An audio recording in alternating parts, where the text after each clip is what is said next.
late. Any day, any person is capable of becoming a hero. Some people hear an inspirational speech, some people have an amazing mentor, and some people have murder robots from the future come back and try to kill them because they're so important later on. And that's what happens in this story. Here's the Terminator.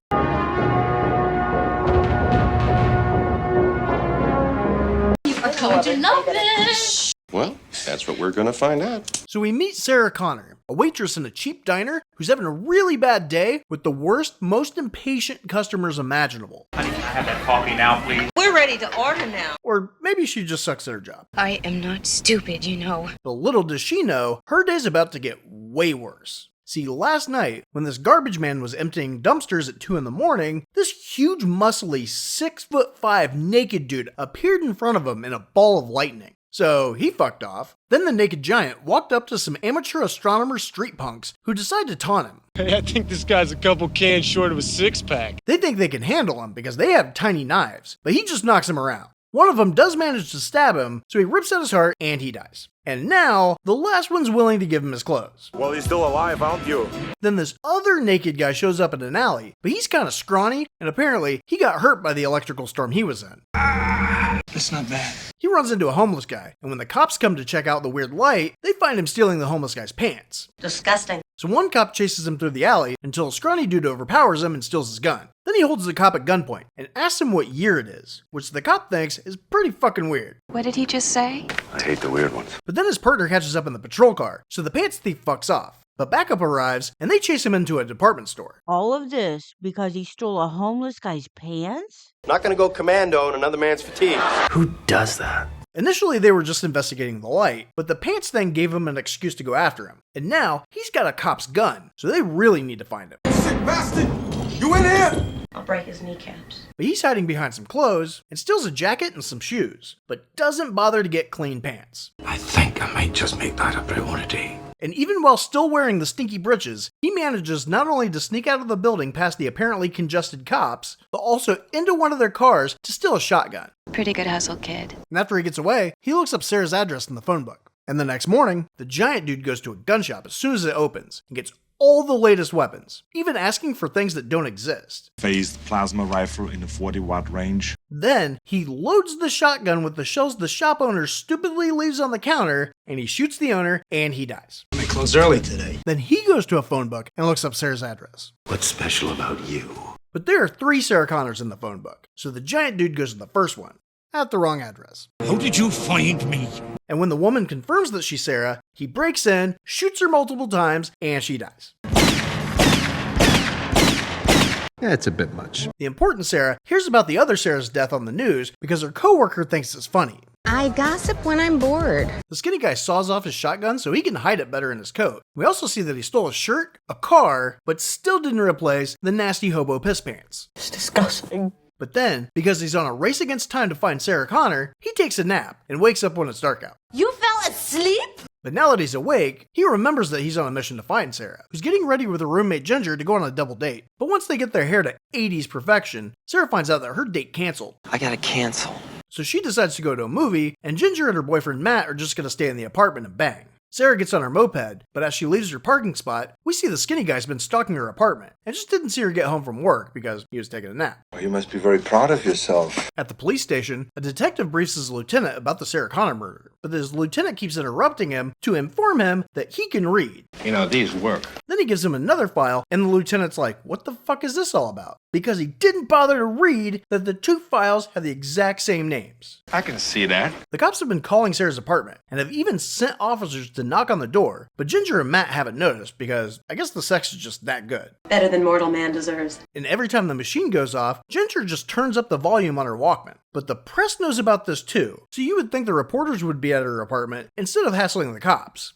You're dumb. Sarah sees the news about the second Sarah's death and decides to call the cops. But the payphone in the restaurant doesn't work, so instead of asking to use the restaurant's house phone, saying it's a matter of life and death, she leaves to find another one. You're in a public place, so you'll be safe. But as she walks, she sees the skinny guy following her. She's like, that motherfucker's gonna kill me, and ducks into a super loud club to use their payphone. She calls 911, but gets put on hold, and she's like, this is too important to be put on hold. I need to talk to somebody now. So she hangs up. You never were that smart. At the same time, the cops that are watching her apartment get called away, right as the giant gets there. Matt passed out after sex, and Ginger has her super loud earphones on when he comes in. And instead of knocking on the door like before, he sneaks in the sliding glass door in Ginger's bedroom. Knock, knock. Matt wakes up before he can punch him in the face, then proceeds to get his ass kicked all over the room, and he dies. He was a real pain in the neck. But Ginger couldn't hear any of this because of her super loud 80s Walkman, but sees Matt die, so the giant shoots her, and she dies. That boy's one mean motherfucker. Now for some reason, he didn't confirm her identity like he did with the other chick. I really blew it.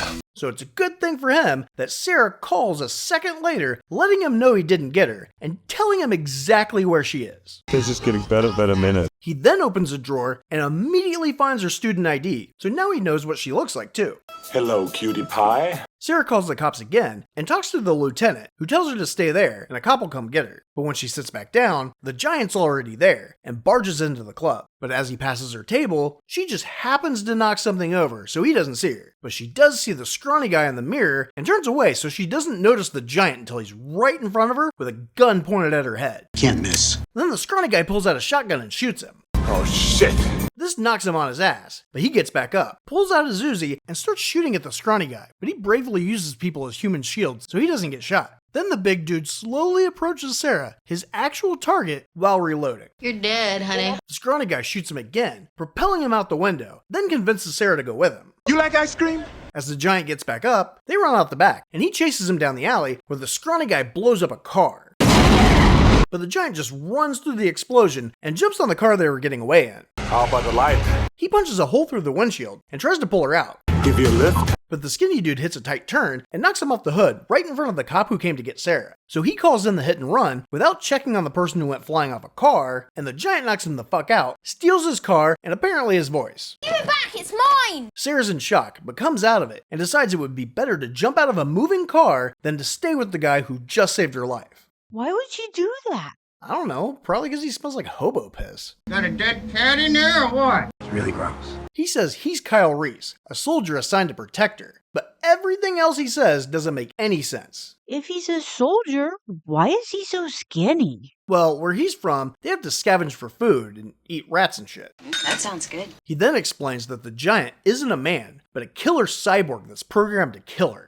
Terminator! It's designed to look like a real person, so it can blend in and kill its target, which is why he had to wait for it to put a gun to her head before he did anything. But didn't you say that he was a 6'5" muscly giant? Yes. And that Kyle, one of their top soldiers, was scrawny? Yeah. Then how would he blend in with the starving people? Do a lot of people not know if they're robots? Very hard to spot. Shut up. The first models were basically robots with rubber masks on. They're trying, okay? I guess they're getting better equipped every day. He then tells her that he and the Terminator are both from the future, so she tries to fuck off and bites him when he tries to stop her. He's like, that hurt, and then tells her that the Terminator is gonna terminate her. I wouldn't wish that on a broke dick dog. And that just maybe he can stop it. Well, why doesn't he think he could kill it? Well, because he doesn't have any super cool futuristic weapons like bombs. Don't you have ray guns? So a cop finds the car they were in and calls it in, so the Terminator knows where to find him. So Kyle tries to steal another car, and Sarah asks why it's after her. He tells her that AI eventually took over and nuked everything. End of the world kind of stuff. Then created murder robots to kill anybody who survived the nukes. But instead of just killing people when they found them, they put them all in camps so they could kill them later. Why? So the robots that don't need rest didn't have to lug the bodies back to dispose of them. So they put all of the humans that all wanted to fight him together instead? They're not too bright. Shut up. It's clearly the most logical way a robot would do things, okay? Whatever. As proof, Kyle shows her the scan bar they put on him to identify him as a prisoner. He tells her that people were almost extinct, until this dude started getting people to fight. And this guy was Sarah's kid, John Connor. Come on, do I look like the mother of the future? Then he starts the car just as the Terminator shoots at him. But this highly efficient killing machine doesn't think to shoot out the tires. Instead, he chases him. So Kyle has Sarah drive while he shoots at the Terminator. But again, doesn't go for his tires, even though during his nap, he had a dream about when he was taking out a tank in the future, which he started by immobilizing. Well, let's not forget that. Sarah hits the brakes, and the Terminator, who's focused on her, slams into a wall. Well, that hit the spot. But the cops show up and arrest him. And when they go to check on the cop who supposedly got smashed into a wall, no one's there. Why would a murder robot leave? Oh, that wasn't my style. I guess there were too many of them, and they would have just shot him if he got out and shot Sarah. Plus, he needs to do a few minor repairs. But these are new.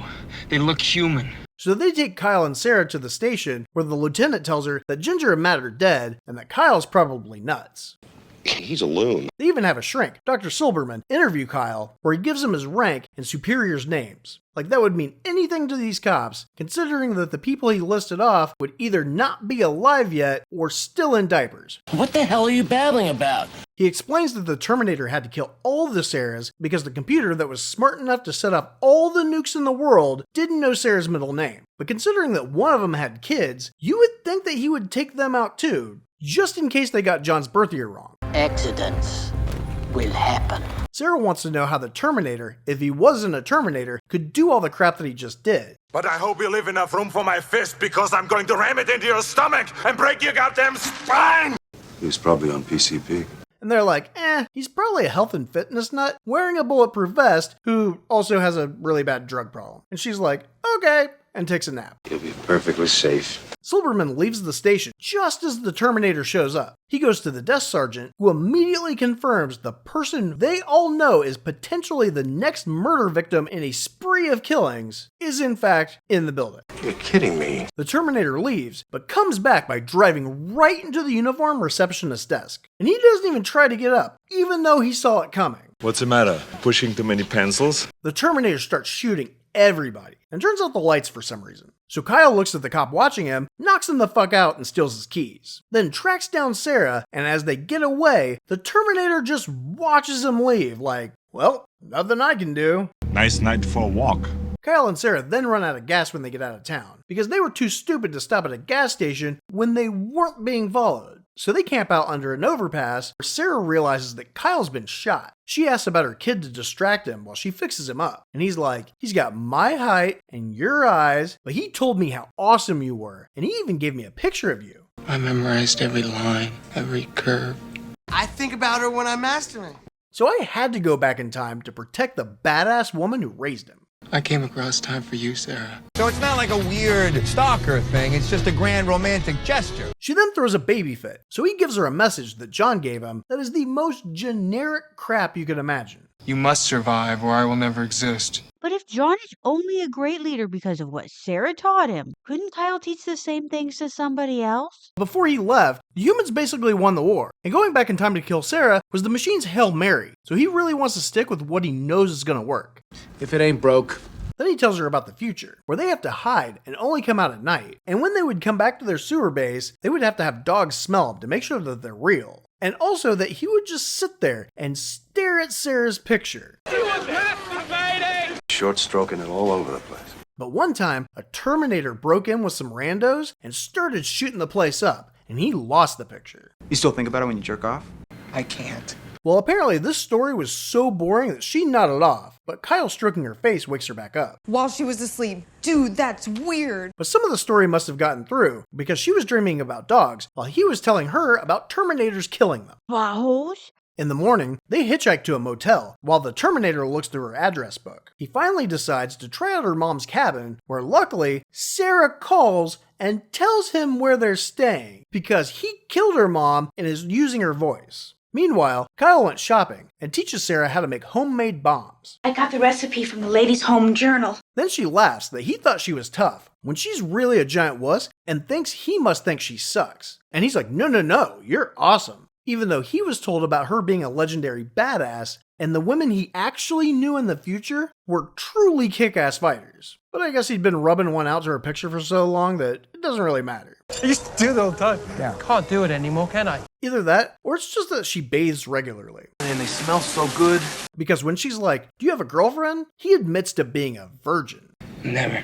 That boy is obsessed. Then, when he tells her that he loves her, he gets embarrassed and starts shoving the bombs he just told her to be gentle with in a bag. How about trying to save us by blowing us up? But she apparently thinks he's hot and wants to bang him, even though he's still wearing the fucking hobo piss pants. Maybe if I wasn't going Commando. Oh, this is gonna make me puke. But as they get dressed to move on, they hear the dog at the motel barking and are able to sneak out before he breaks in and starts shooting everything. They steal a guy's truck, and the Terminator chases him on a motorcycle, so Sarah weaves through traffic while Kyle throws bombs that do nothing but endanger random people on the road. Or at least it would if traffic didn't magically disappear. Did you just see a real bright light?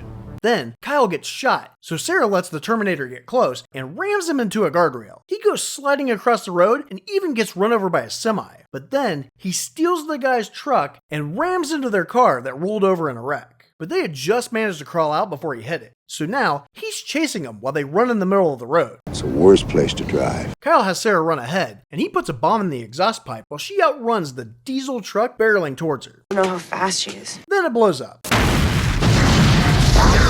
They see the Terminator get out on fire, and it drops and burns up. What a hothead. She's like, woohoo, we won! And it goes right up to the murder robot. Kyle comes to find her, and they just kind of hang out for a minute. Escape now.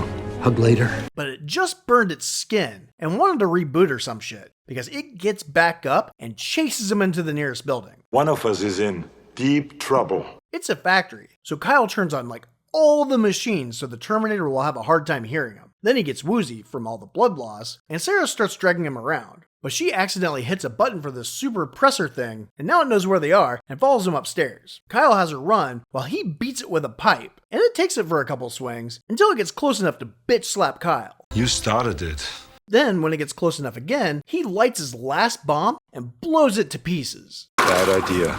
Well, Sarah stupidly didn't run when she was told to, and ended up way too close to the blast, so she has to pull shrapnel out of her leg and goes to check on Kyle, who's super dead. Ain't no way for no soldier to die.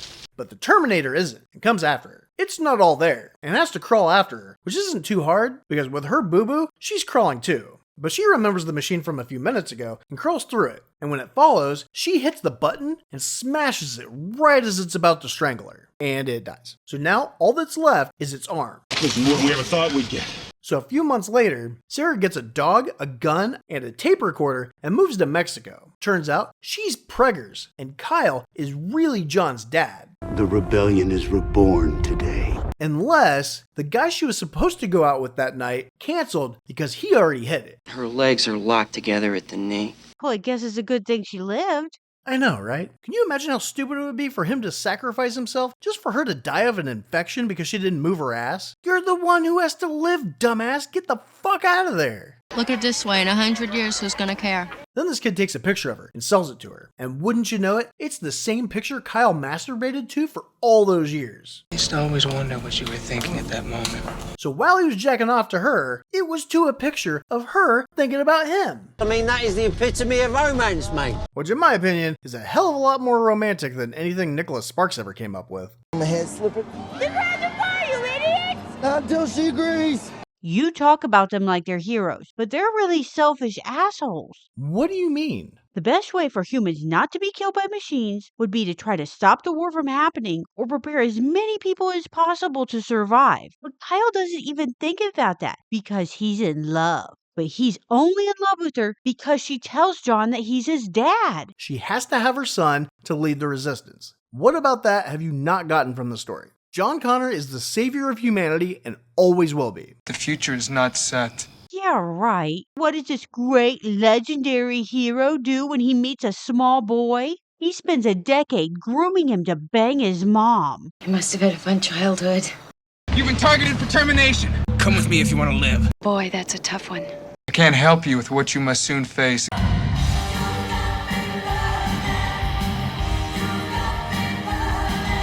I'll be back.